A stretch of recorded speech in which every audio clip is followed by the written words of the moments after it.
Hi friends. அவல் பாயாசம் எப்படி செய்யணும் வாங்க பார்க்கலாம். ஒரு pan ஒன்று வச்சுக்கலாம். கொஞ்சமாக நெய் சேர்த்துக்கலாங்க.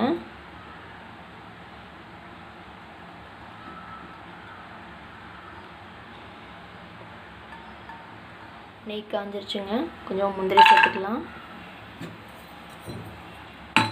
வறுபடட்டுங்க.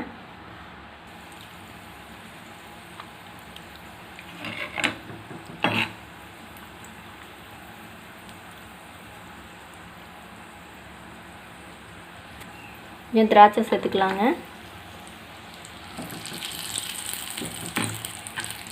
ஸ்டவ் ஆஃப் பண்ணிடலாங்க. ஒரு பக்கம் எடுத்து வச்சுக்கலாம், ஆறட்டும். ஒரு பாத்திரத்தில் கொஞ்சமாக தண்ணி ஊற்றிக்கலாங்க. அவல் கழுவி வச்சுருக்கேங்க, இந்த தண்ணியில் சேர்த்துக்கலாங்க. அவல் கொதி வந்துருச்சுங்க. பால் காய்ச்சி ஆற வச்சுருக்கேன், தேவையான அளவு சேர்த்துக்கலாங்க.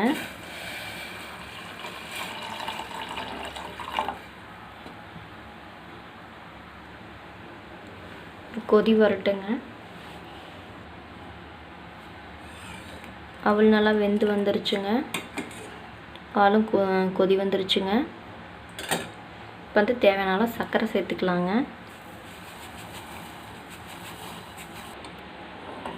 நல்லா கலந்து விட்டுடலாங்க. சர்க்கரை நல்லா கரைஞ்சி வந்துருச்சுங்க. இந்த அவல் பாயாசம் ரொம்ப நேரம் ஆகாதுங்க, ரொம்பவே ஈஸியாக குயிக்காக செஞ்சு முடிச்சிடலாங்க. இப்போ இந்த வறுத்து வச்ச முந்திரி திராட்சையை சேர்த்துக்கலாங்க. இடித்து வச்ச ஏலக்காய் 4-5 சேர்த்துக்கலாங்க. நல்லா கலந்து விட்டுடலாம்.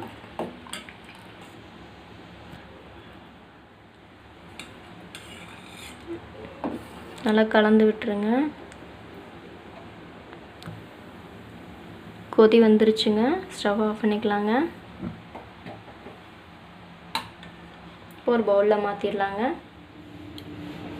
அவல் பாயாசம் ரொம்ப ஸ்வீட்டாக குயிக்காக ஈஸியாக ரெடி ஆயிருச்சு.